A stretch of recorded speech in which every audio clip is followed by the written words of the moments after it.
Okay. तो उन lectures में मैंने पहले पहले शुरू में ये चीजें कवर कराई थी कि data pre processing, basic types हो गए, ईडीए कैसे परफॉर्म करते हैं। ये बड़ी डिटेल के साथ हमने परफॉर्म भी किए थे और प्रोजेक्ट भी किए थे। उसके बाद कोर एल्गोरिथम्स पे आ गए। देन क्योंकि मेरे भी एग्जाम्स हो रहे थे तो इस वजह से मुझे जो है ना इसको थोड़ा सा पॉज करना पड़ा। लेकिन फिर से मैंने जो है ना कल से फिर दोबारा ये जो एल्गोरिथम्स हम एक एक करके पढ़ रहे थे, हम उनको जो है ना तरतीब से लेके चल रहे हैं। और हम डेली क्या करते हैं कि जो भी एल्गोरिथम होता है उसकी थ्योरेटिकल कॉन्सेप्ट पढ़ते हैं, फिर उसी एल्गोरिथम को प्रैक्टिकली हम कोड के जरिए इम्प्लीमेंट करते हैं। आज के लेक्चर पे मूव होने से पहले सर, आप तो क्योंकि न्यू भी हैं, मैं तो क्विज बना के आया था कि शायद जो पिछले ऑडियंस वाले स्टूडेंट्स आते थे ना, उनसे मैं थोड़े से पिछले कॉन्सेप्ट्स रिवाइज कर लेता। तो आप लोग भी अपना थोड़ा सा माइंड मतलब रिवाइज करने के लिए इनके आंसर दे दीजिएगा अनम्यूट करके। क्वेश्चन नंबर 1 है, लीनियर रेग्रेशन किस पर्पस के लिए यूज की जाती है? क्लासिफिकेशन प्रॉब्लम्स के लिए, क्लस्टरिंग के लिए, या कॉन्टिन्यूअस वैल्यूज को प्रेडिक्ट करने के लिए, या डायमेंशनैलिटी रिडक्शन के लिए? आप दोनों में से जो मर्जी जो है ना अनम्यूट करके आप आंसर कर सकते हैं। नहीं भी आता, गलत भी आता है, तुक्का ही लगा दे।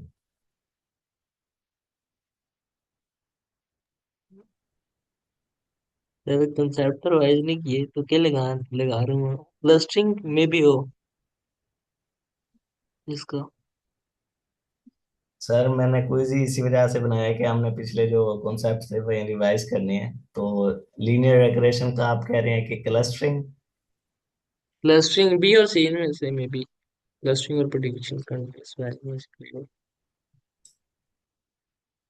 जी बिल्कुल। ये क्लस्टरिंग के लिए भी रेग्रेशन यूज होते हैं। और मेन जो इसका काम होता है ना, क्योंकि मैंने यहाँ पे मेनली यूज लिखा हुआ है, तो वो प्रिडिक्टिंग कॉन्टिन्यूअस वैल्यूज के एक हमारे पास इनपुट कोई है, उसकी बेस पे हम आउटपुट ले रहे हैं।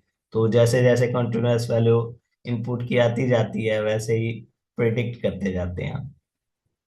तो लीनियर रेग्रेशन का यही होता है कि इसमें हमने एक स्ट्रेट लाइन जो है ना, बेस्ट फिट लाइन वहां पे ड्रा करनी है जहाँ पे जो डाटा पॉइंट्स हैं वो क्लोजेस्ट से क्लोजेस्ट हो।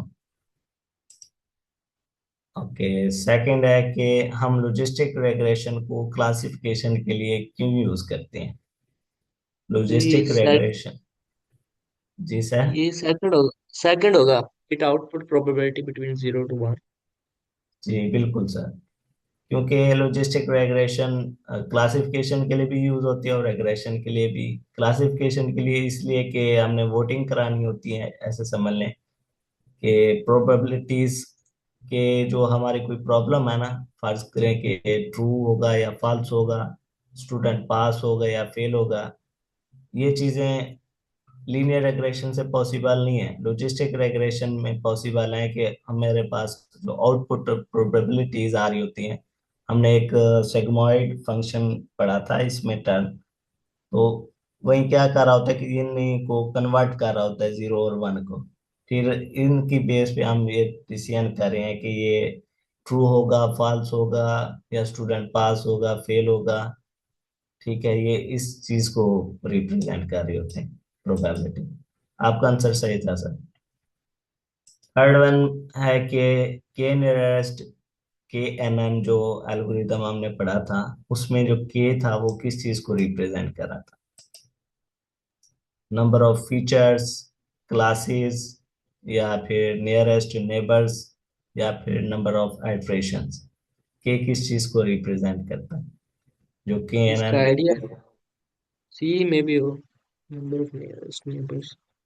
देखिए ना सर, इसमें नाम सही जाहिर है के नियरेस्ट नेबर्स।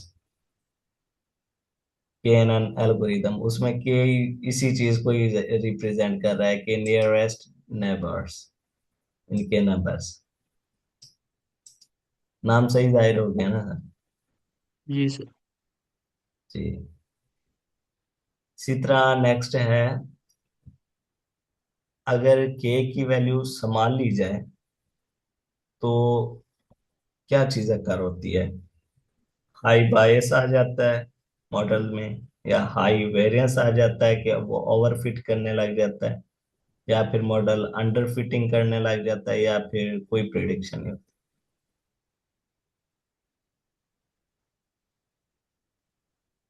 इसका अगर ए के की वैल्यू बी अगर के की अल्फा वैल्यू अगर के वन की वैल्यू स्मॉल हो तो मॉडल जो है वो ओवरफिटिंग करने लग जाता है। ओवरफिटिंग ये कि उसमें जो वेरिएंस है वो हाई हो जाता है और बायस जो है वो लो हो जाता है। इसका मतलब ये है कि मॉडल जो है वो ट्रेनिंग डाटा पे सही वर्क करने लग जाता है, लेकिन जब उसके पास अननाउन डाटा या टेस्टिंग डाटा पे हम उसे टेस्ट करते हैं मॉडल को, तो उसकी परफॉर्मेंस जो है वो लो हो जाती है। ये कॉन्सेप्ट होता है ओवरफिटिंग का। ये बहुत सर इंपॉर्टेंट कॉन्सेप्ट। जी जी सर। इसका एक्सप्लेन कर देंगे bias versus variance and overfitting and underfitting का थोड़ा सा। जी जी मैं बिल्कुल कर देता हूँ। सर जो बायस होता है ना, ये इसका मतलब ये है कि आपका जो मॉडल है वो कॉम्प्लेक्स बहुत ज्यादा है। हाई बायस का मतलब ये। और sir high, sorry sorry sorry, complex उलट हो गया। उलट कॉम्प्लेक्स हो गया। किस टर्म में सर? मैं बताता हूँ, थोड़ा सा उलट हो गया।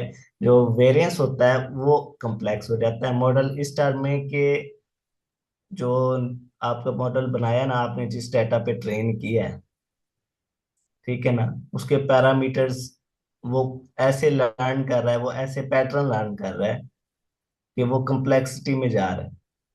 कम्प्लेक्स इस टर्म में कहा जाता है इसमें जो हाई वेरिएंस होता है। जो बाइस होता है वो अंडर फिटिंग के लिए, कि मॉडल इतना सिंपल सा हो जाता है कि उसे कुछ भी बोला जाए तो वो सिंपल सा आंसर डायरेक्ट दे देता है। फर्ज करें कि इसकी एग्जांपल मैं इस तरह दूं कि आपने मॉडल एक ट्रेन किया हाउस की प्रिडिक्शन के लिए, ठीक है सर। आपने उसे 5 वैल्यूज दी कि इस हाउस की जो है ना प्राइस 10,000 है, इस एरिया के हाउस की प्राइस 20,000 है, इस हाउस की 30,000 है, फिर 40,000 है। फिर पांचवें की आप वैल्यू नहीं देते, उसे कहते हैं कि इस हाउस की बताओ प्राइस क्या होगी। तो ये मॉडल बिल्कुल सिंपल सा हो गया, इसमें कोई कम्प्लेक्सिटी नहीं है। ठीक है। ये टर्म होती है अंडर फिटिंग, कि उसके पास ओके। सिंपल सी, जी, सिंपल सी चीज आ गई कि वो सिंपल सा मॉडल बन गया, उसे और ज्यादा फीचर्स एक्सट्रैक्ट करने की भी जरूरत नहीं पड़ी। ठीक है सर। और वो आसानी से प्रेडिक्ट करके बता रहा है। तो ये हमारा मॉडल सही तो ना हुआ, क्योंकि उसे यस। ट्रेन ही ऐसा किया गया कि उसे सिर्फ प्राइसेस दी गई हैं। आप एक बच्चे को भी कहा जाए 4 हाउसेस की प्राइस बता दी जाए, पांचवें का वो तुक्का लगा के बता देगा कि अगर चौथे की प्राइस 40,000 थी तो पांचवें की 50,000 होगी। यस। वो अंडर फिटिंग का।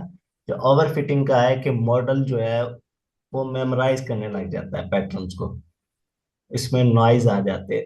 वो किस टर्म में कि एक तो कॉम्प्लेक्स हो जाता है इसमें।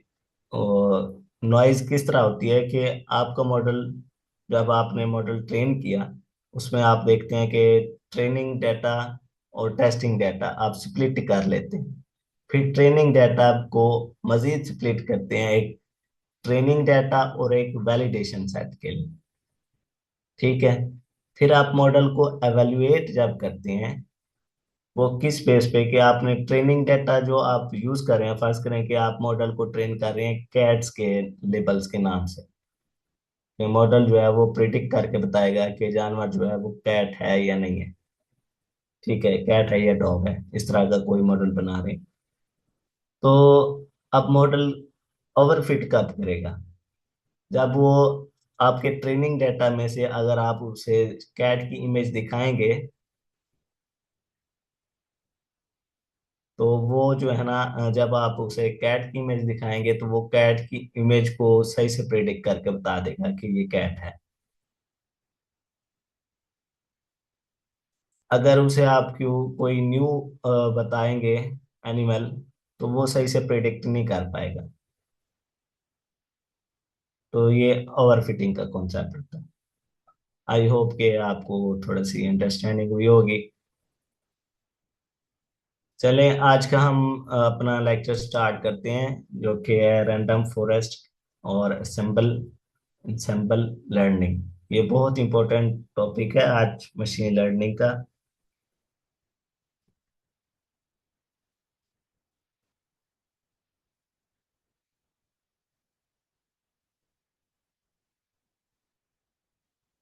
ओके, किसी को आइडिया हो कि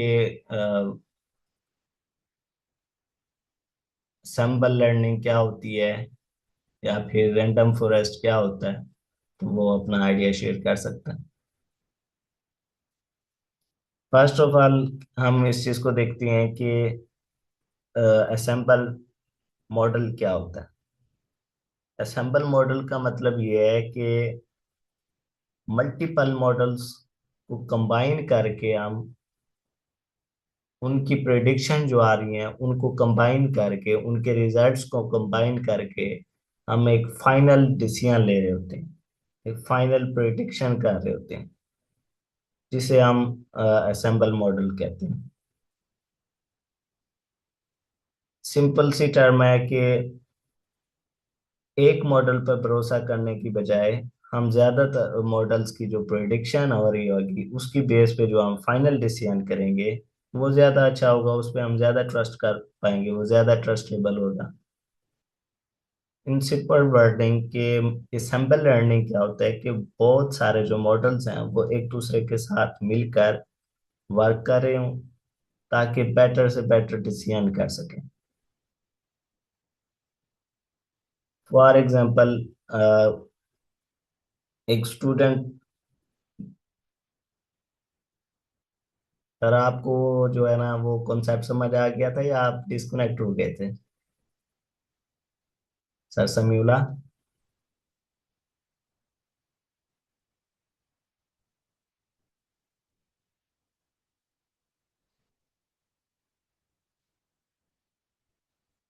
ओके, तो मैं इसमें ये बता रहा था कि असेंबल मॉडल क्या होता है। असेंबल मॉडल का मतलब ये है कि मल्टीपल जो मॉडल्स हैं हमारे पास उनकी प्रेडिक्शंस को मिला के एक फाइनल प्रेडिक्शन बनाई जाती है, वो असेंबल मॉडल कहलाता है। अब देखें कि एक मॉडल अगर प्रेडिक्ट करके बता रहा होगा तो वो ज्यादा ट्रस्टेबल प्रेडिक्शन नहीं हो सकती। एक बंदा अगर कह रहा है कि इस घर की प्राइस जो है वो 5 लाख है, ठीक है। अब न्यू बंदा जो आएगा वो उसी एक बंदे पे भरोसा नहीं कर रहेगा कि उसकी जो प्रेडिक्शन है वो करेक्ट है 100%। वो क्या करेगा कि कुछ और लोगों से भी पूछेगा कि इस एरिया में जो हाउसेस की प्राइसेस हैं वो कितनी कितनी है। वो हर एक से प्रिडिक्शन ले रहा होगा, रिजल्ट्स ले रहा होगा, फिर उनको कंबाइन करके एक फाइनल डिसीजन करेगा। जो फाइनल डिसीजन होता है वो असेंबल मॉडल होता है, कि मल्टीपल मॉडल्स मिलके एक प्रिडिक्शन, फाइनल प्रिडिक्शन बना रहे होते हैं, जो कि असेंबल मॉडल का काम होता है, ताकि ज्यादा बेहतर जो है ना डिसीजन किया जा सके। इसका फायदा क्या है कि अगर फर्ज करें कि एक मॉडल की प्रिडिक्शन सही नहीं आ रही, एक मॉडल जो है वो रॉन्ग प्रिडिक्शन कर रहा है, तो जो बाकी मॉडल्स हैं उनकी हर एक की तो रॉन्ग नहीं आ सकती। किसी मॉडल की ज्यादा एक्यूरेसी होगी, किसी की थोड़ी उसे कम होगी। लेकिन इस हम्बल मॉडलिंग में क्या हो रहा होता है कि असेंबल लर्निंग में, कि जो वीक मॉडल होता है जिसकी एक्यूरेसी सही नहीं है, ठीक है, उसे और जो मॉडल बन रहा होता है वो जो वीक मॉडल था उसमें जो वीकनेसेस थी उनको इम्प्रूव करके बन रहा होता है। फर्ज करें कि यहाँ पे मॉडल 1 था, ठीक है, वो थोड़ा वीक लर्नर था, ठीक है, उसमें कुछ वीकनेसेस थी, कुछ पेन पॉइंट्स थे। मॉडल 2 क्या करेगा कि मॉडल 1 की जो पेन पॉइंट्स थे, जो वीकनेसेस थी, उनको इम्प्रूव करेगा और फिर अपनी प्रेडिक्शन देगा। मॉडल 3 वो काम करेगा जो कि मॉडल 2 सही से नहीं कर रहा था, उसमें वीकनेसेस थे। इस तरह इन सब की प्रेडिक्शंस मिला के एक असेंबल मॉडल होगा, जो कि एक फाइनल डिसीजन कर रहा होगा।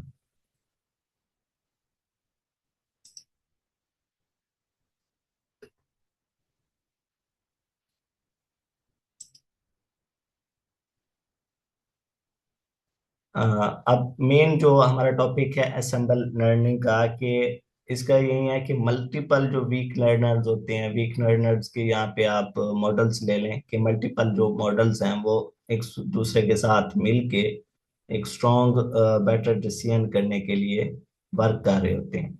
आप देखें कि लीनियर एग्रेशन का एक मॉडल हो गया, एक मॉडल जो है वर्क कर रहा है।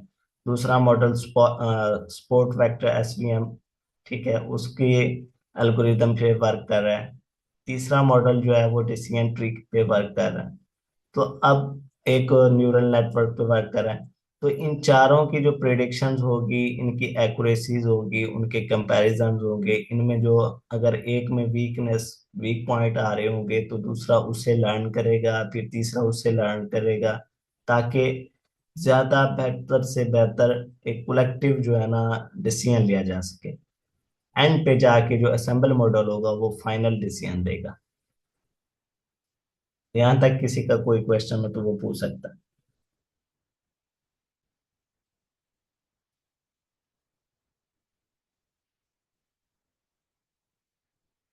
किसी का कोई क्वेश्चन नहीं है।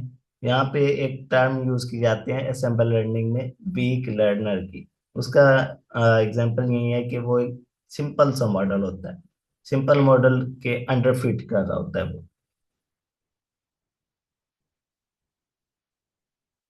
अब इसमें होता क्या है कि जो अंडर फिट कर रहा है या सिंपल सा लर्नर है, वीक लर्नर है, सिंपल मॉडल है, वो एक स्मार्ट डिसीजन ट्री की तरह होता है। जैसा कि कल मैंने पढ़ाया था डिसीजन ट्री एल्गोरिदम, वो उसी तरह एक डिसीजन ट्री बना देता है। ठीक है। असेंबल लर्निंग में आगे जाके मैं नेक्स्ट पढ़ाऊंगा कि रैंडम फॉरेस्ट क्या होता है, जो कि मल्टीपल डिसीजन ट्रीज मिलके एक फॉरेस्ट बना देते हैं ऐसे समझ। वीक लर्नर इसी में यही एक टर्म जो यूज होती है वो इस तरह समझ लें कि एक स्मॉल सा ट्री बन जाता है जो कि सिंपल क्लासिफायर का काम कर रहा होता है। अब अकेला होता है तो वीक होगा, अगर उसके साथ बाकी भी मिला दिए जाएं तो उसकी पावर इंक्रीज हो जाएगी, तो वो ज्यादा पावरफुल होगा और अच्छा जो है ना डिसीजन कर पाएगा। इसमें एक और टर्म भी यूज की जाती है, the power of collective wisdom.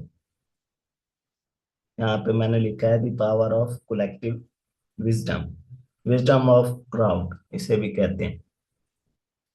इसका ये मतलब आसान अल्फाज में है कि अगर एक डॉक्टर डायग्नोज कर रहा है तो उसके जो है ना रिपोर्ट्स, उसने जो चीजें बताई होंगी मरीज के बारे में वो और हो सकती हैं। इसमें ज्यादातर जो हम मेडिकल फील्ड में मॉडलिंग कर रहे होते हैं या कंपटीशन कर रहे होते हैं, उसमें ये कि मेडिकल डायग्नोसिस जो है मल्टीपल डॉक्टर से कराया जाता है जब भी मॉडल बनाया जाता है।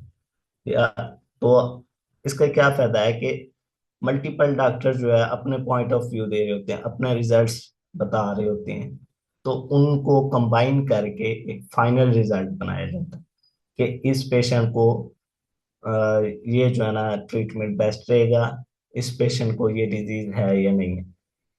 इसी तरह एक एग्जांपल के ज्यूरी होती है जो कि डिसीजन कर रहे होते हैं कोर्ट में, वो मल्टीपल लोगों से जो है ना ओपिनियंस ले रहे होते हैं, उनके रिजल्ट्स ले रहे होते हैं, उसकी बेस पे एक फाइनल डिसीजन कर रहे होते हैं। अब जैसे हम प्रोडक्ट की चूज करते हैं किसी भी वेबसाइट पे, प्रोडक्ट हम लेते हैं, प्रोडक्ट के हम रिव्यूज देखते हैं। रिव्यूज कहाँ से आते हैं? वो भी मल्टीपल लोगों से आए होते हैं। अब हम उन रिव्यूज की बेस पे डिसीजन कर रहे होते हैं कि हमें ये प्रोडक्ट लेना चाहिए या नहीं लेना चाहिए। आई होप कि असेंबल लर्निंग का जो है ना कॉन्सेप्ट समझ आया होगा। मैं मामना आपको समझ आया? या कोई क्वेश्चन हो तो आप पूछ सकते हैं।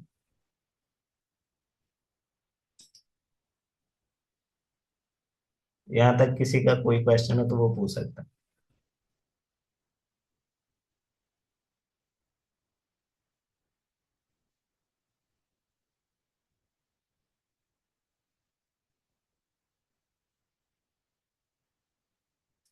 किसी का कोई क्वेश्चन नहीं है?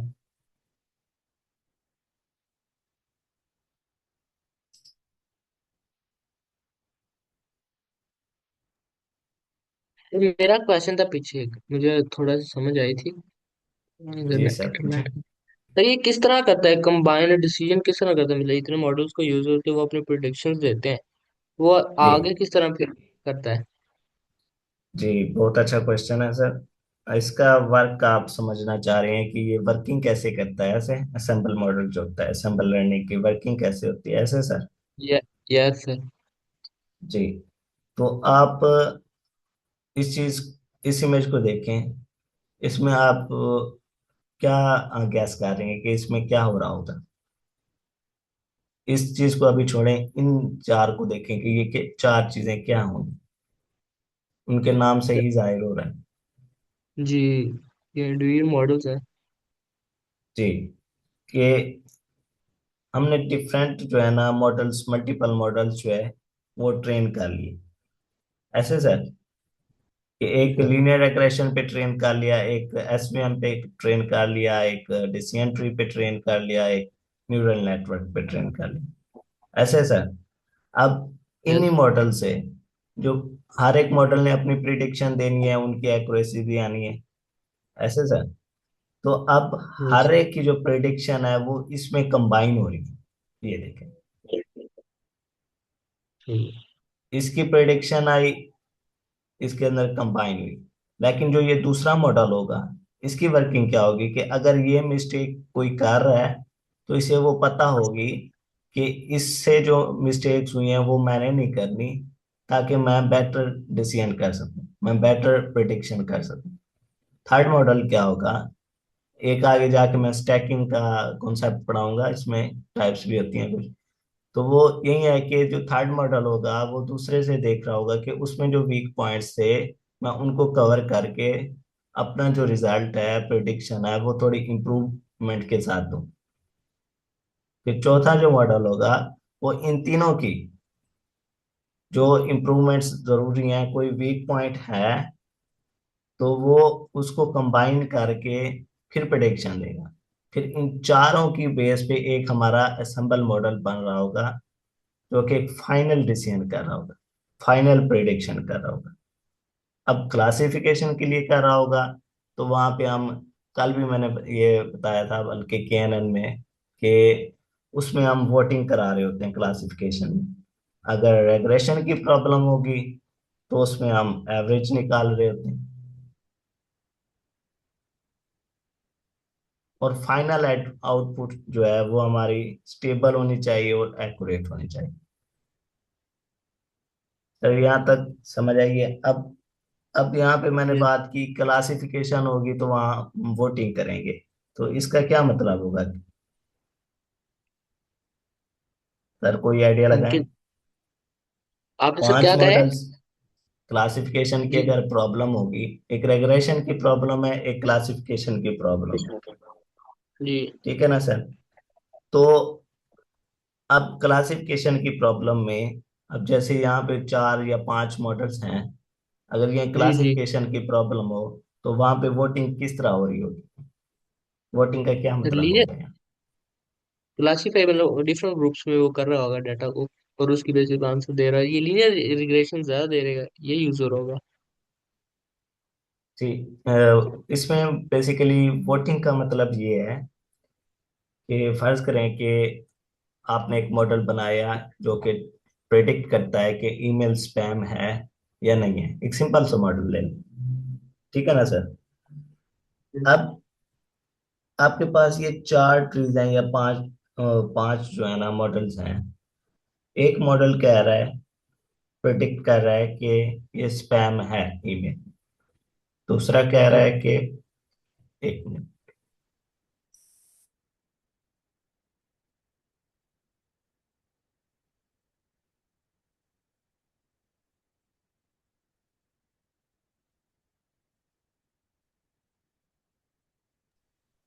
जी, तो पहला कह रहा है कि ईमेल स्पैम है, दूसरा कह रहा है कि ईमेल स्पैम नहीं है, तीसरा कह रहा है कि स्पैम है, चौथा भी कह रहा है कि स्पैम है, पांचवा भी कह रहा है कि स्पैम है। तो अब आप देखेंगे कि किस क्लास की वोटिंग ज्यादा हो रही है, ठीक है ना सर। तो जी। उसकी बात आप मानेंगे कि जिसके वोट ज्यादा होंगे उसकी बात सही है, कि जो फाइनल प्रिडिक्शन होगी, असेंबल मॉडल का यही काम है ना कि चार ने कहा या तीन ने कहा पांच में से कि ईमेल जो है वो स्पैम है, तो उसकी वोटिंग ज्यादा होगी ना। तो जो जी। फाइनल प्रिडिक्शन करेगा वो क्या करेगा कि ईमेल वाकई स्पैम है, क्योंकि तीन लोगों ने कहा कि ईमेल स्पैम है। हाँ। ये क्लासिफिकेशन की होगी। अब रेग्रेशन की यहीं पे अगर प्रॉब्लम होती, तो इनके जो डिसीजंस आ रहे थे उनको प्लस करना था, फिर उनके टोटल पे हमने डिवाइड कर देना था, जिस तरह हम एक एवरेज निकालते हैं। फिर एवरेज से जो रिजल्ट बनेगा उसकी बेस पे मॉडल प्रिडिक्ट करेगा। हाँ। फर्ज करें कि फर्स्ट मॉडल की प्रिडिक्शन आई 10%, दूसरे की आई 20%, थर्ड की आई 40%, और फोर्थ की आई 50%। ठीक है, क्योंकि ये इसलिए इंप्रूव हो रही है कि इन इसका काम ही यही है कि एक मॉडल दूसरे से बेहतर होना चाहिए। फिर इनकी एवरेज अच्छा। निकालेंगे, रेग्रेशन में एवरेज निकालते हैं, फिर फाइनल प्रेडिक्शन देते हैं। ओके, नेक्स्ट मूव करते हैं हम। इसकी थोड़ी सी जो टाइप्स हैं असेंबल मेथड्स की या असेंबल लर्निंग की, तीन मेन टाइप्स हैं। एक बैगिंग, दूसरा बोस्टिंग, तीसरा स्टैकिंग। तमाम का एक ही गोल है कि हमारा जो मॉडल है वो बेहतर से बेहतर परफॉर्म कर सके, मल्टीपल मॉडल्स की प्रिडिक्शन को यूज करके एक फाइनल बेटर डिसीजन दे सके। सारी इन टाइप्स का मकसद यही है, गोल यही है। अब बैगिंग क्या है?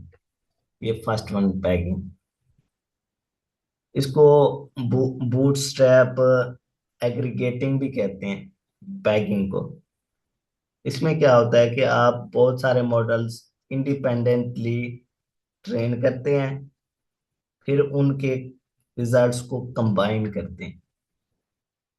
क्योंकि हमने असेंबल लर्निंग में यही चीज देखी कि मल्टीपल मॉडल्स हम या ट्रेन कर रहे हैं उनको कंबाइन कर रहे हैं, या अब उसकी टाइप्स आ गई हैं, तो टाइप्स में यही होगा कि ट्रेन तो मल्टीपल हो रहे होंगे, लेकिन डिफरेंट तरीके से हम उनको कंबाइन कर रहे होंगे, या डिफरेंट तरीके से उनकी प्रिडिक्शन को यूज कर रहे होंगे।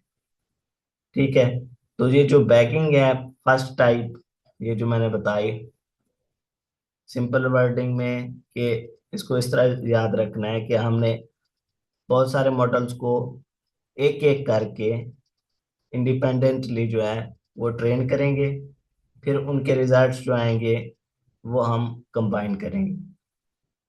मॉडल जो है वो इसमें बैगिंग में पैरेलल पैरेलल जो होते हैं ना, पैरेलल वो रन कर रहे होते हैं, पैरेलली रन कर रहे होते हैं। ठीक है, हर मॉडल जो है वो डिफरेंट रैंडम सैंपल पे ट्रेन किया जाता है, और फाइनल रिजल्ट अगर क्लासिफिकेशन की प्रॉब्लम होगी तो वोटिंग करा के देखा जाएगा, अगर रिग्रेशन की होगी तो एवरेज निकाल के।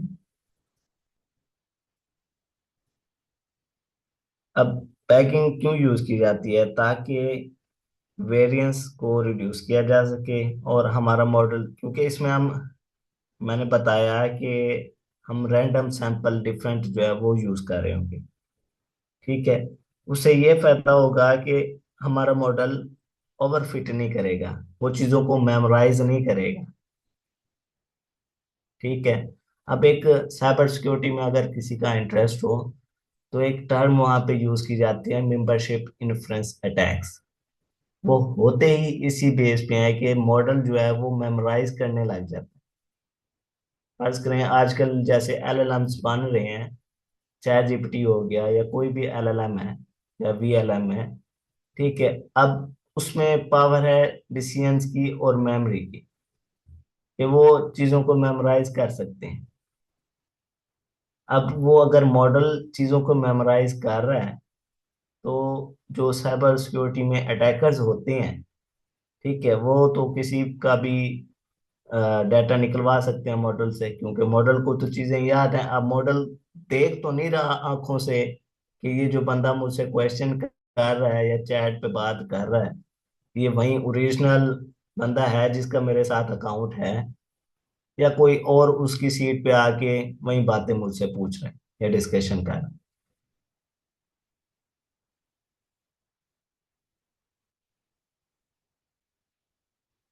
आई होप कि थोड़ी सी अंडरस्टैंडिंग हुई होगी कि मेमोराइजिंग का क्या नुकसान हो सकता है। सर समझ आई आपको मैम आमना भी? अगर आप लोग इसी पे कोई पॉइंट या अपना कोई पॉइंट ऑफ व्यू ऐड करना चाहें तो आप ऐड कर सकते हैं। जी सर, ऐसे ये मेमोराइज से हमारी जो एक्यूरेसी उस पर बड़ा फर्क पड़ेगा। जब भी कोई ऐसा हमारे पास इनपुट आएगी जिसको वो मॉडल ने नहीं देखा होगा, तो उसके लिए वो गलत आउटपुट देगा।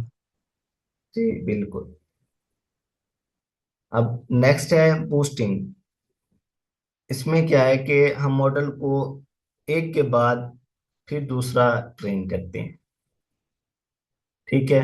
वो किस तरह के, एक मॉडल है वो एक वीक है थोड़ा सा, फिर जो दूसरा मॉडल है उसकी वीकनेसेस को इम्प्रूव करके बनाया जाएगा। ठीक है। उसकी जो मिस्टेक्स होंगी उसको फिक्स करके बनाया जाएगा। हमने बैगिंग में देखा कि वहां पे मॉडल जो है वो रन कर रहे होते हैं पैरेलली। बूस्टिंग में जो है वो सिक्वेंशली रन कर रहे होते हैं। आगे एक डायग्राम भी मैं दिखाऊंगा कि वो किस तरह वर्क कर रहे होते हैं। कि इसमें फर्ज करें बूस्टिंग में क्या कॉन्सेप्ट हो सकता है कि पहले वो चेक करेगा एक मॉडल को कि उसकी क्या मिस्टेक्स हुई हैं। जिस तरह एक टीचर जो है वो स्टूडेंट के होमवर्क चेक करता है, फर्ज करें वो पहले चेक करेगा कि उसकी मिस्टेक्स कौन सी हुई हैं। फिर सेकंड चेक पे वो क्या करेगा कि जो मिस्टेक्स हैं उसको गाइड करे, हाईलाइट करे, ताकि स्टूडेंट जो है वो इम्प्रूव कर सके, उसको करेक्ट कर सके। ये कॉन्सेप्ट है बूस्टिंग का। यही काम के फर्स्ट मॉडल को ट्रेन करे, फिर जो उसकी रॉन्ग प्रेडिक्शंस आ रही हैं उनको आइडेंटिफाई करे, फिर जो रॉन्ग प्रेडिक्शन आई हैं जिन फीचर्स की बेस पे, उनको थोड़ी सी इंपॉर्टेंस दे कि कौन सा डाटा रॉन्ग है, फिर उसको इम्प्रूव करके उसको फिक्स करके एक नया मॉडल बना, और यही साइकिल चलता रहे। सर वो ठीक है वीकनेस किस तरह फाइंड करेगा? सर। मग- अब देख, मतलब फर्स्ट, एक जी जी, जी जी एक सर। मॉडल है, उसको हमने डाटा दिया, उसने हमें आउटपुट दे दी और एक्यूरेसी दे दी।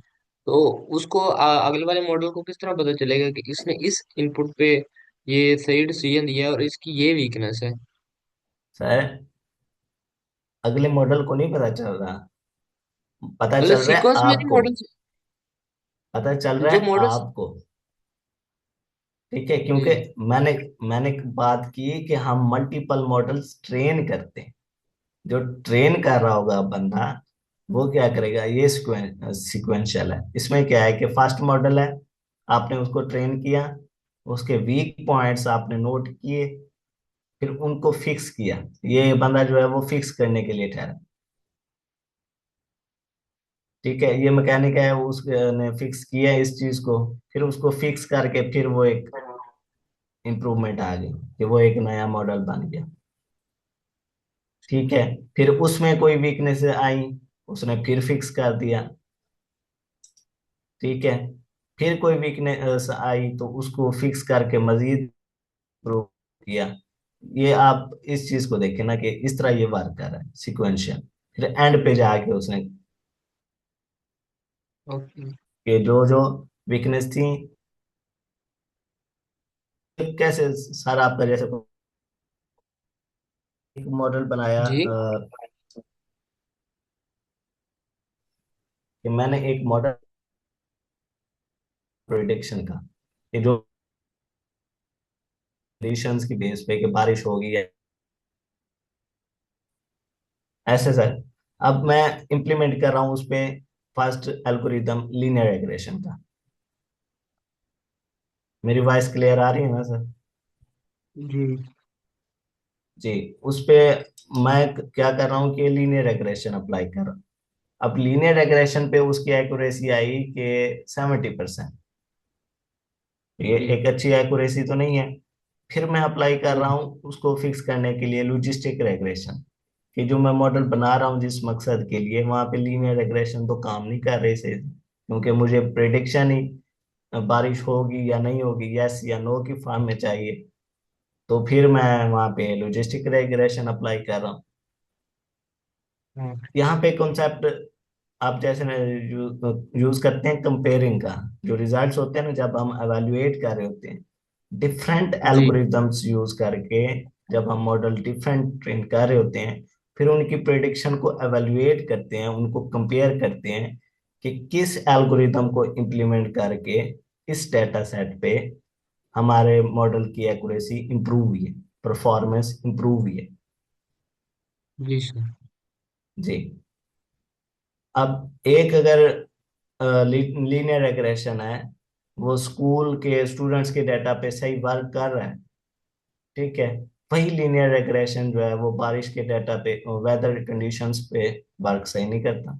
ये डाटा पे भी डिपेंड भी करता है, डाटा के साइज पे भी डिपेंड करता है कि कितना बड़ा डाटा है, किस टाइप का मॉडल आप बनाना चाह रहे हैं, किस टाइप की प्रिडिक्शन आप लेना चाह रहे हैं।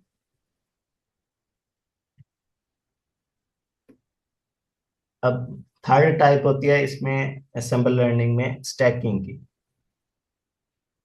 अब स्टैकिंग में डाटा स्ट्रक्चर में भी स्टैक पढ़ा होगा आपने, तो सर जी आप सर। क्या समझ आ रही है मैम, आमना, आप भी थोड़ा सा जो है ना ऐड करना चाहें तो कर सकती हैं।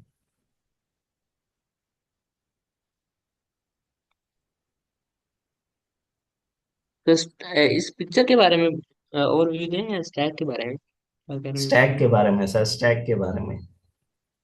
स्टैक में ऐसे होता है कि वो जो हम लास्ट पे डाल रहे जो हम फर्स्ट पे आप अपना जो भी आउट नंबर डाल रहे होते हैं, हम लास्ट पे निकाल रहे होते हैं। जी, मतलब ये जो फोल्डर्स नजर आ रहे हैं, ये एक तरह से टेबल्स बन रहे हैं, या एक के ऊपर जी एक चीज आ रही है, यही जी चीजें जी कहना चाह रहे हैं आप सर। जी। जैसे ये फोल्ड पहले पे आया है, तो ये एंड पे चला जाएगा। और अगर इसको ऊपर और आते गए, जिस तरह अब फोल्ड 5 है, ये पहले आया होगा तो एंड पे चला गया, ऊपर उसके 2 आ गया, फिर 3 आ गया, इस तरह 2 फिर 1 आ गया। जी सर, परफेक्ट। मैम ने इसी चीज को कहा LIFO, last in first out. ये बहुत अच्छा कॉन्सेप्ट मैम ने यूज किया। अब असेंबल लर्निंग में, एक मिनट, स्टैकिंग का कॉन्सेप्ट क्या है कि मॉडल्स जो है, ठीक है, फर्स्ट मॉडल हमने ट्रेन किया, उसकी प्रेडिक्शन ली, उसका जो डाटा था उसकी प्रेडिक्शन बना के उस डाटा को मजीद इम्प्रूव करके हम एक और, ये जो ओडी है, ये ओरिजिनल ट्रेनिंग डाटा, ये मल्टीपल जो मॉडल्स हैं उनके डाटा को, जिस जिस डाटा पे उन, अब इसको आसान अल्फाज में, ये जो मॉडल्स हैं हम ट्रेन तो सिंपल डाटा और सेम डाटा पे कर रहे हैं, ठीक है, फिर प्रिडिक्शन उनकी चेंज हो रही है क्योंकि हम डिफरेंट एल्गोरिदम अप्लाई कर रहे हैं, ठीक है सर। अब इसमें क्या होगा कि जो मॉडल्स की आउटपुट आ रही होगी, प्रिडिक्शन आ रही होगी, उसी की बेस पे वो एक नया डाटा बना रहा होगा, ठीक। ठीक है। वही डाटा जो बन रहा है इन प्रिडिक्शन की बेस पे, वो उस डाटा को, वो जो फाइनल हमारा प्रोडक्ट असेंबल मॉडल होगा, उस डाटा को as a original training data लेगा। आप जैसे कह रहे थे ना कि मल्टीपल जो है ना वो कंबाइन कैसे हो रहे होंगे, वो ये डाटा जो है वो कंबाइन हो रहा है स्टैकिंग के कॉन्सेप्ट में। जैसे मैम ने कहा कि लिफो का हो रहा है कि लास्ट इन फर्स्ट आउट, ठीक है, ये जो बाद में आ रहा है वो पहले वाले की जगह पे आ जाएगा, यही जी कॉन्सेप्ट होता है ना सर। जी सर। हाँ, मतलब एक के ऊपर दूसरा आ रहा होता है, एक के ऊपर दूसरा आ रहा होता है, यही इसमें भी कि डाटा जो है पहले मॉडल का दूसरे मॉडल का प्रिडिक्शन आई, उसके जो डाटा बन रहा है स्टैकिंग में, वही डाटा एक मेन ओरिजिनल ट्रेनिंग डाटा बन रहा होता है, ठीक है। जब वो मेन ट्रेनिंग डाटा बनेगा प्रिडिक्शंस की बेस पे, तो एक फाइनल जो हमारा असेंबल मॉडल होगा वही फाइनल प्रिडिक्शन करा। अब मेटा लर्नर कौन है, जो हमारा असेंबल मॉडल था, जो कि इन मॉडल्स के डाटा से, इन मॉडल्स की प्रिडिक्शन से एक फाइनल डाटा की बेस पे लर्न कर रहा है। ये कॉन्सेप्ट स्टैकिंग है। फिर ये देखे ना, प्रिडिक्शंस आ रही हैं, ठीक है, वही स्टैकिंग का, कि इस ट्रेनिंग सेट की बेस पे ये प्रिडिक्शन आई, इस ट्रेनिंग सेट पे ये प्रिडिक्शन आई, फिर उनको कंबाइन किया जा रहा है, फिर वही एक न्यू टेस्टिंग डेट, ओ सॉरी, ट्रेनिंग डाटा के तौर पर आ जाता है। यही प्रिडिक्शन जो है इनकी, ये देखें। और ये जो नई प्रिडिक्शन आती है फिर हम दोबारा ये मॉडल को देते हैं, फिर वो इनमें से प्रिडिक्ट करता है। वो एज अ ट्रेनिंग डाटा हम दे रहे होते हैं। जी। अच्छा, ट्रेनिंग डाटा ये देखे ट्रेन ना। हो रहा था। जी। जी, ये ट्रेनिंग सेट है, ये फर्स्ट सेट ले लें, ये सेकंड सेट ले लें, ये थर्ड, ये मॉडल्स के, ठीक है, ये फर्स्ट सेट की बेस पे ये प्रिडिक्शन है, दूसरे की ये, फिर वो जो स्टैक बन रहा है हमारा, वो फाइनल एक ट्रेनिंग डाटा बन रहा है, फिर वही ट्रेनिंग डाटा यूज करके फाइनल मॉडल बनेगा। टाइम थोड़ा है तो मैं जल्दी जल्दी आगे भी थोड़ी चीजें कवर करानी है। आई होप कि यहाँ तक समझ आ गई होगी सर। अगर मैं कोई चीज गलत भी बता रहा हूँ या समझ ना आ रही हो, कोई पॉइंट आप भी ऐड करना चाह रहे हो, तो वो भी आप कर सकते हैं।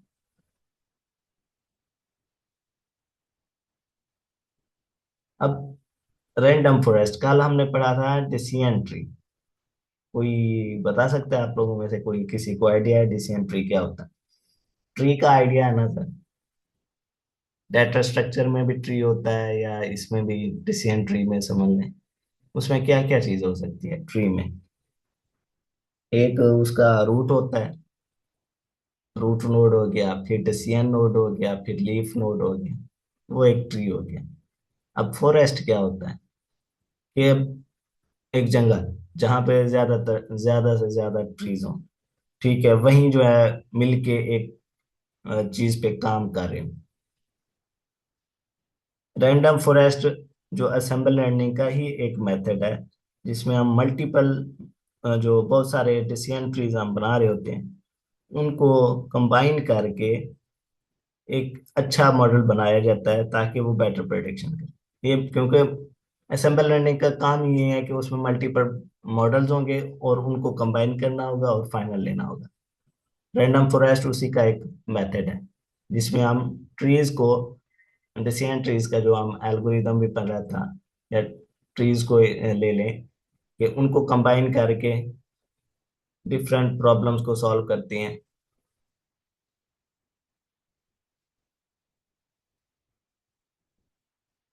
यहाँ तक किसी का कोई क्वेश्चन? अब फर्ज करें कि एक डिसिजन ट्री हो, ठीक है, एक बंदा कमजोर होगा, उसका, वो वीक होगा, उसकी प्रिडिक्शन भी वीक होगी, ठीक है। अब ज्यादा ट्रीज होंगे तो वो पावरफुल होंगे, वो एक दूसरे से लर्न कर रहे होंगे कौन किसकी बेस पे मिस्टेक्स कर रहा है, किस चीज की बेस पे मुझे ये मिस्टेक नहीं करनी होगी, मैं इस तरह इंप्रूव कर सकता हूँ, ठीक है। वो जब काफी ज्यादा एक फॉरेस्ट होगा, वो कंबाइन होके एक अच्छी प्रिडिक्शन देंगे।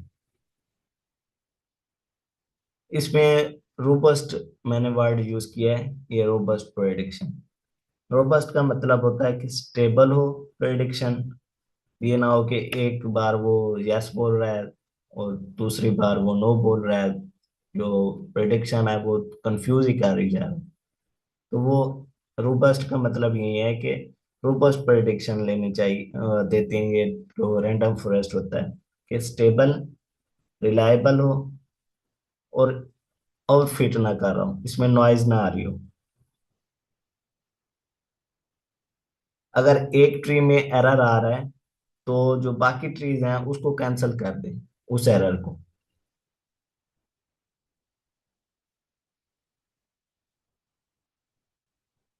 वर्सटाइल एप्लीकेशन का मतलब ये है कि ये क्लासिफिकेशन के लिए भी सही वर्क करता है, रेग्रेशन प्रॉब्लम के लिए भी सही वर्क करता है, न्यूमेरिकल डाटा हो, कैटेगोरिकल डाटा हो, मेडिकल या फाइनेंस, इमेज टेस्ट प्रॉब्लम और टेक्स्ट प्रॉब्लम्स, इन सब पे जो है ना अच्छे से वर्क कर सकता है रैंडम फॉरेस्ट। इसलिए ये वेरोस्टाइल एप्लीकेशन भी कहते हैं इसे।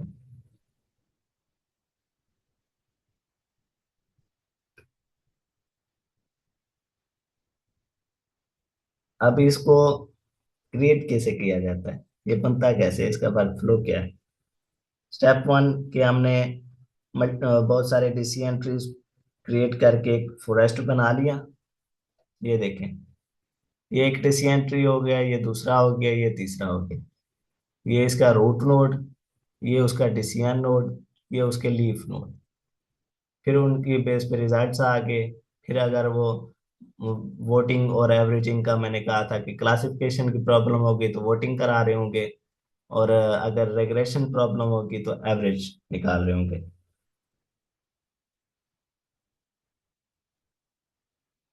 यहाँ तक किसी का कोई क्वेश्चन हो?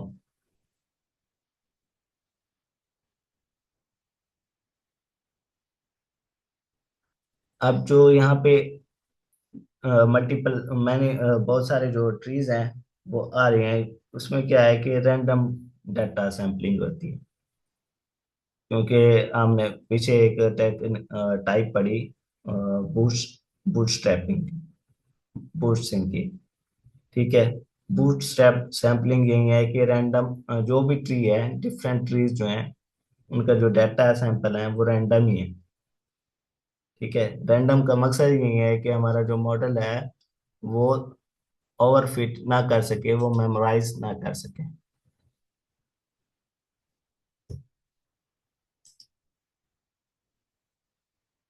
अब ये वर्क कैसे करता है, ये चीज मैं पहले भी बता चुका हूँ कि मल्टीपल डिसीजन ट्रीज को एक साथ कंबाइन किया जाता है। फिर वो एक इंडिपेंडेंट एक्सपर्ट के तौर पर काम कर रहे होते हैं। फिर फीचर सिलेक्शन हो रही होती है, देन क्लासिफिकेशन और एग्रेशन के लिए वोटिंग या एवरेजिंग हो रही होती है। एडवांटेजेस की बात की जाए तो, क्योंकि ये वर्सटाइल एप्लीकेशंस के लिए यूज होता है कि हर एक डोमेन में इजीली यूज हो रहा है, इसमें रैंडम सैम्पलिंग यूज की जा रही है तो इसकी एक्यूरेसी हाई होती है। ये इसमें मिसिंग वैल्यूज को हैंडल करना इजी हो जाता है। ठीक है, मॉड क्योंकि रैंडम सैम्पलिंग हो रही है तो इसमें मॉडल जो है वो मेमोराइज नहीं कर रहा होगा। जब मेमोराइज नहीं कर रहा होगा, उसमें नॉइज नहीं होगी, तो उसकी ओवरफिटिंग रिड्यूस हो चुकी होगी। ठीक है, अब स्केलेबिलिटी का मतलब ये है कि रैंडम फॉरेस्ट में कि हम ट्रीज को जी सर शुएब। अस्सलाम सर। वालेकुम अस्सलाम सर। सर जी अप्लाइड मशीन लर्निंग की क्लास है जिसमें हम प्रैक्टिकल काम करते हैं। सर अप्लाइड मशीन लर्निंग की, वैसे तो ये बेसिक कोर्स ही चल रहा है मशीन लर्निंग का। अब अप्लाइड आप किस बेस पे कह रहे हैं कि किसी कोडिंग के साथ होती स्पेसिफिक है। डोमेन के, किसी स्पेसिफिक डोमेन के लिए आप कह रहे हैं सर? कोडिंग भी इसमें साथ होती है, मेरा मतलब है। जी सर होती, जी कोडिंग भी होती। तो हम अभी कितनी क्लासेस अगर, हो गई हैं इसकी? जी सर, कितनी क्लासेस हो चुकी हैं?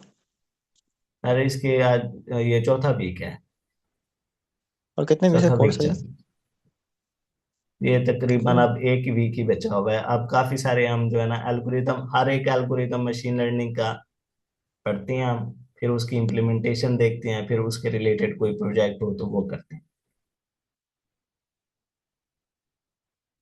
आज जैसे मैं असेंबल लर्निंग और रैंडम फॉरेस्ट पढ़ा रहा हूँ तो इस, क्योंकि अब 5 मिनट बच गए हैं, इसको मैं समराइज कर देता हूँ कि असेंबल मॉडल ये था कि मल्टीपल मॉडल्स को प्रेडिक्शन लेके हम उसको कंबाइन कर रहे थे। इस एग्जांपल से याद रखें। ठीक है, मल्टीपल मॉडल्स फाइनल डिसीजन ले रहे हैं। अब ये मॉडल्स डिसीजन, रैंडम फॉरेस्ट क्या था कि मल्टीपल, बहुत सारे ट्रीज मिलके एक फॉरेस्ट बना रहे हैं। ठीक है, एक ट्री जो है वो दूसरे की वीकनेस को दूर कर रहा है, उसकी जो अ, मतलब रॉन्ग प्रेडिक्शंस आ रही हैं या उसमें कोई एरर्स आ रहे हैं तो वो उनको फिक्स कर रहा है, ताकि फाइनल जो प्रेडिक्शन हो वो अच्छी आए, परफॉर्मेंस बेहतर हो। यही आज का टॉपिक था, असेंबल लर्निंग और रैंडम फॉरेस्ट। बैगिंग और बूस्टिंग हमने पढ़ा। इसके कॉन्सेप्ट के बैगिंग में पैरेलल रनिंग हो रही होती है और बूस्टिंग में क्या हो रहा है, सिक्वेंशियल हो रही होती है। हर एक स्टेप को मैंने डिटेल से आज बताया। फिर स्टैकिंग का हमने पढ़ा कि जो मल्टीपल मॉडल्स हैं, अब एक मॉडल जो मेन है, असेंबल मॉडल बन रहा है, वो इन मल्टीपल मॉडल्स की प्रिडिक्शन को ले रहा है एज अ ट्रेनिंग डाटा। ठीक है, ये ट्रेनिंग डाटा स्टैकिंग का जो कॉन्सेप्ट है उसमें बन रहा है। इसकी प्रिडिक्शन इस एग्जांपल से देखें कि पहले डाटा सेट से ये प्रिडिक्शन आई, दूसरे से ये आई, तीसरे से ये आई। ये प्रिडिक्शंस मिलके एक अलग से डाटा सेट बना रही है जो कि असेंबल मॉडल के लिए as a training data use किया जाएगा। फिर रैंडम फॉरेस्ट का ये बताया कि बहुत सारे हम ट्रीज मिला के उनके रिजल्ट्स बना के एक फॉरेस्ट बना रहे हैं। ठीक है, अब अगर क्लासिफिकेशन की प्रॉब्लम होगी तो वोटिंग कराएंगे कि किस डिसीजन ट्री का जो है ना रिजल्ट्स ज्यादा आ रहे हैं, किसके काम आ रहे हैं। अगर रेग्रेशन प्रॉब्लम होगी तो एवरेज कराएंगे। यहाँ तक किसी का कोई क्वेश्चन हो।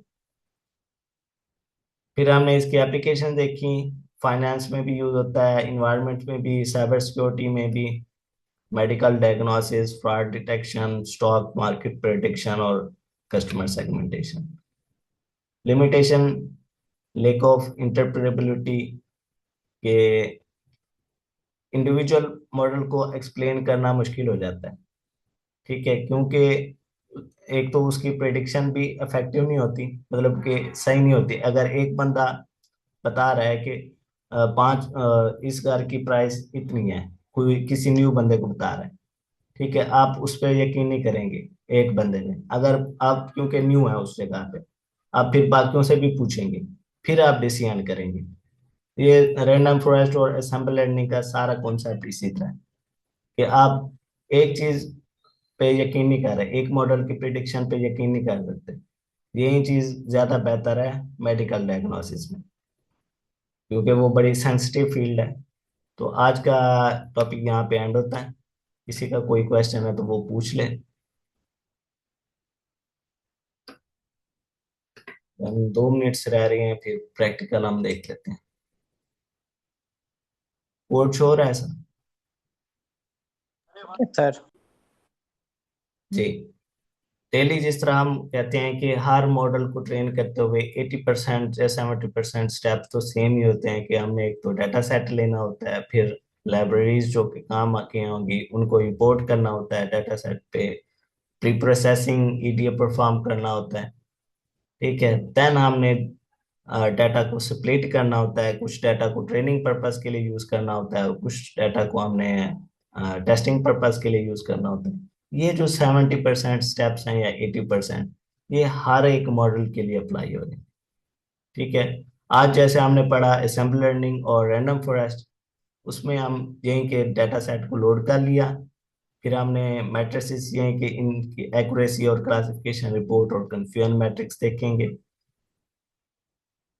डाटा की इंफॉर्मेशन देख ली। हेड का मतलब ये है कि जो हमारे पास डाटा सेट है उसके फर्स्ट कुछ कॉलम्स की में क्या क्या है, किस टाइप का डाटा है, वो हम देख लें, वो प्रिंट होके आ जाता है हेड की मेथड से। नेक्स्ट, यहाँ पे क्योंकि मैं ज्यादा डाटा प्रोसेसिंग नहीं कर रहा, सिंपल ही कि एक कॉन्सेप्ट होता है, मिसिंग वैल्यूज आए तो उनको डिटेक्ट करना है, फिर उनको रिप्लेस कर देना है, मिसिंग वैल्यूज को फिल करना होता है या तो मीडियन के साथ या मोड के साथ या फिर आपके नियरेस्ट जो होता है उसके साथ कर सकते हैं। तो इसमें कोई मिसिंग वैल्यू नहीं थी, हमने चेक किया। अगर थी भी तो इसके साथ हमने रिप्लेस कर दी, मीडियन के साथ या मोड के साथ। अब डाटा हम प्रिपेयर कर रहे हैं कि अ, उसकी प्रोसेसिंग हो गई। ठीक है, अब एक स्प्लिटिंग के लिए स्प्लिट कर देना है डाटा को, ट्रेनिंग के लिए और टेस्टिंग पर्पस के लिए। ठीक है, अब ये स्टैंडर्ड स्केल है कि अगर उसमें नॉर्मलाइजेशन की जरूरत है तो ये स्टैंडर्ड स्केलिंग की जाती है, नॉर्मलाइजेशन की जाती है टेस्टिंग डाटा, ओ सॉरी ट्रेनिंग डाटा की, ताकि हमारा मॉडल जो है वो, हमारे मॉडल के लिए जो डाटा है वो बेटर फॉर्मेट में आ सके, जो कि कंपैटिबल हो हमारे मॉडल के। फिर लास्ट स्टेप जो आठवां स्टेप या छठा स्टेप समझ लें कि हमने जो मॉडल इंप्लीमेंट करना होता है। आज हमने करना है banking classifier, decision tree classifier. ठीक है, उसको हमने सेकंड लर्न से इंपोर्ट कर लेना है। जहाँ पे हम यही चीजें चेंज हो रही होती हैं, ये जो लाइंस हैं। अगर लॉजिस्टिक या लीनियर रिग्रेशन है, वो इंपोर्ट करना चाहते हैं, उसको इम्प्लीमेंट करना चाहते हैं, तो सिर्फ ये स्टेप चेंज हो रहा होता है। बाकी यहाँ तक स्टेप्स हर एक में सेम होती है।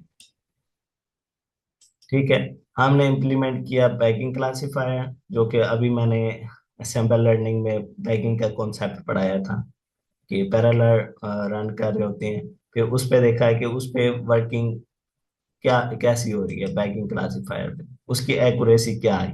उसकी एक्यूरेसी आई 70%। ठीक है, अब मैं इस पे यकीन नहीं कर रहा, मैं इसको और ज्यादा इंप्रूव करना चाहता हूँ। फिर मैंने बूस्टिंग का एक कॉन्सेप्ट पढ़ाया बैगिंग के बाद। ठीक है, उसमें एडा पोस्ट क्लासिफायर होता है, उसको इम्प्लीमेंट करके देखा, तो इसकी एक्यूरेसी इंप्रूव हो गई, 74% हो गई। फिर हमने थर्ड मेथड पढ़ा स्टैकिंग का। ठीक है, स्टैकिंग क्लासिफायर को इम्प्लीमेंट करें। ठीक है, उसमें ये वैसे डिसीजन ट्री हमने, क्योंकि रैंडम फॉरेस्ट का कॉन्सेप्ट भी पढ़ा है कि मल्टीपल ट्रीज जो है ना मिलके फॉरेस्ट बना रही हैं, और उनकी जो प्रिडिक्शंस आ रही हैं वो इसमें आ रही हैं। ठीक है, एक ट्री जो बन रहा है हमारे पास, और मल्टीपल ट्रीज का रिजल्ट जो कंबाइन हो रहा है। अब स्टैकिंग क्लासिफायर को इम्प्लीमेंट करके मॉडल फिट किया और उसकी एक्यूरेसी देखी, तो उसकी एक्यूरेसी ये आई 74% 45। यहाँ पे देखें 89 थी। तो इसी तरह हम जो है ना multiple algorithms, multiple methods apply करते जाते हैं, तब तक जब तक कि हमारे मॉडल की एक्यूरेसी इंप्रूव देखते हैं कि किस पे इंप्रूव हो रही है, किस पे नहीं हो रही। यहाँ तक किसी का कोई क्वेश्चन? आज का लेक्चर यहीं पर एंड होता है, तो वो पूछ सकता है। कोई पॉइंट ऐड करना चाहे तो वो भी कर सकता है।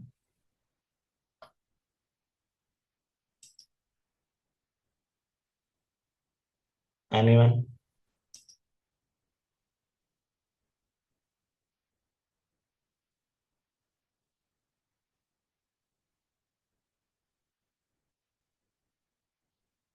किसी का कोई क्वेश्चन या कोई चीज ना समझ आई हो, कोई चीज मैं रिपीट कर दूं,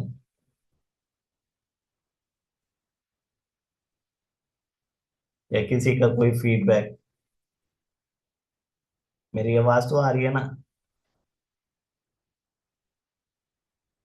जी आपकी आवाज आ रही है। जी।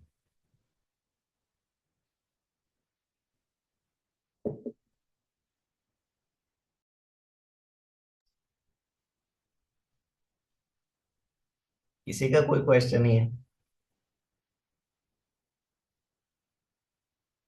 कोई अपना पॉइंट ऑफ व्यू ऐड करना चाहे?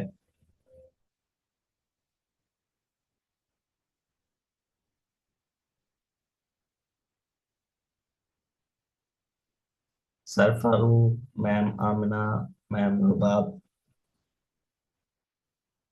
कोई सजेशन हो? अस्सलाम वालेकुम। वालेकुम एक्चुअली अस्सलाम। मैंने ना आपका ये लेक्चर आज ही अटेंड किया है, और आई गेस मुझे थोड़ी देर हुई है, ज्यादा नहीं। तो जी जी। मेरा क्वेश्चन ये है कि जो पिछला प्रीवियस कंटेंट आपने कवर किया है, तो वो उसकी स्लाइड्स वगैरह मुझे अवेलेबल हो सकती हैं? स्लाइड्स किस तरह अवेलेबल? वो वैसे मैंने उस पे स्लैक पे जो हमारी शीट है, उसमें मैंने पिन की हुई है। तो आप मतलब उसमें से पढ़ सकती हैं, उसमें से जो टॉपिक्स हैं वहाँ पे रिकॉर्डिंग्स भी अवेलेबल हैं, टॉपिक्स भी। और क्योंकि मेरा यही था कि मैंने इस कोर्स को इस तरह डिजाइन किया है कि जो टॉपिक है मशीन लर्निंग का, फर्ज करें आज हमने एक एल्गोरिदम पढ़ा है, तो इसकी थ्योरी को पहले कॉन्सेप्ट को समझते हैं, फिर उसी के जो है ना छोटा सा कोड लिख के आते हैं, और उसी कोड को इम्प्लीमेंट कर रहे होते हैं। हर एक क्लास में हम यही करते होते हैं। तो आप ओके। वहाँ पे भी स्लाइड्स अवेलेबल हैं, आप यूज करना चाहती हैं, आप खुद पढ़ाना चाहती हैं, उनको यूज करके आप यूज कर सकते हैं। No issue. ओके, एक्चुअली मुझे बस ना पिछले टॉपिक्स देखने थे कि आपने कौन से कवर कर किए हुए हैं, बिकॉज मैंने थोड़ा सा किया हुआ है इसका कंटेंट कवर, तो मैं बस देखना चाह रही थी। एक्चुअली मैंने ना आज फर्स्ट टाइम ज्वाइन किया है कोड गुरु, जी तो इसका मैम। मुझे आइडिया नहीं है लिंक वगैरह कहाँ होगा। जी मैम, नो इशू। आप जो है ना डेली, जो अब आज से ही आप आ गए ना, तो कोई भी टर्म आगे समझ नहीं आती, ठीक है, जो कि हमारे प्रीवियस लेक्चर में से हो सकती है कोई टर्म, आप वहीं पे हमें इंटरप्ट करके पूछ सकती हैं। आई कोड ग्रुप पे ये रिकमेंड किया जाता है कि आप प्रीवियस लेक्चर्स देख के हैं, क्योंकि प्रीवियस लेक्चर्स देखने बैठेंगे तो आप बोर हो जाएंगे, आपकी कोई लर्निंग नहीं होगी। यहाँ पे आप लाइव सेशन में जब क्वेश्चन करेंगे, हम क्वेश्चन कर रहे होंगे, आप अपना पॉइंट ऑफ व्यू देखेंगे कि मैं अगर सही नहीं बता रहा, आपको कोई चीज अच्छे से आती है, या आप अच्छा पॉइंट ऐड करना कर सकती हैं। तो ये इस तरह इंटरेक्टिव लर्निंग होती है। आप रिकॉर्डिंग को ना भी देखें तो उसका कोई इशू नहीं है, बस आप यहाँ पे आए, लेक्चर को सुने अच्छे से। कोई इसमें होमवर्क भी नहीं होता कि आप जाके कोई होमवर्क करें, नहीं। ये डिजाइन इसीलिए है कि कल को आपसे कोई क्वेश्चन पूछ भी ले आज के टॉपिक के बारे में, क्योंकि ये मशीन लर्निंग जो है ना, किसी भी फील्ड में है, आप नॉन टेक्निकल हैं या टेक्निकल हैं, ठीक है, उस हर एक फील्ड में ये मशीन लर्निंग एआई यूज हो रही है। और अब अगर मैं अपना एक्सपीरियंस बताऊं प्रोफेसर के साथ, तो जब आप अप्लाई भी कर रहे होते हैं ना, तो प्रोफेसर ये चीज देखते हैं कि आपको एआई कितनी आती है, मशीन लर्निंग कितनी आती है, रीइंफोर्समेंट लर्निंग कितना आती है। तो इंशाल्लाह हम यहीं पे हैं, डेली पे क्लासेस हो रही होती हैं। पिछले कुछ वीक्स, 2 वीक्स मेरे एग्जाम ही थे, तो अभी हैं, कल भी मेरा एग्जाम है, ठीक है, लास्ट एग्जाम है। लेकिन इस सेशन को ट्रेनर कोई और आ नहीं रहा था, इस वजह से मैंने अपनी रिस्पॉन्सिबिलिटी तो जो है ना पूरी करनी थी, तो इसको मैंने पॉज नहीं किया। इंशाल्लाह मैं जैसे ये सीक्वेंस से चल रहा है, आप आते रहें लेक्चर में, जो चीज़ नहीं समझ आती मैं दोबारा रिवाइज करा दूंगा। बस यहीं तक है, फिर आप जो है ना अपना पढ़ाना स्टार्ट कर सकते हैं। ओके, बहुत थैंक यू। शुक्रिया सर। Thank you sir. जी थैंक यू सो मच। चलें तो आज का लेक्चर हम यहीं पे एंड करते हैं, क्योंकि इसके बाद कोई लेक्चर और नहीं था, इस वजह से मीटिंग एंड नहीं हुई। अल्लाह हाफिज एवरीवन। अल्लाह हाफिज।